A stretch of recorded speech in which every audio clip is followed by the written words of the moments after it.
粵語傳承，我係張弛，我而家喺全中國最凍嘅省份黑龍江省哈爾濱市，凍到我講嘢口齒都唔清啊！嗱，我原先以為咧哈爾濱唔會有幾凍嘅，嗱，北京嘅冬天我都經歷過啦，我都唔使着保暖內褲。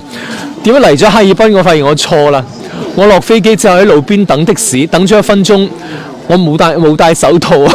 我嘅手同埋耳仔呢，就已經凍到冇晒知覺，跟住打的士去商店買手套買耳套。嗱，教大家一個知識點，喺普通話呢，流血的血和下雪的雪發音係一樣嘅，都是雪，但喺粵語係唔同嘅喎。嗱，流血血，落雪雪，給大家造一個例句。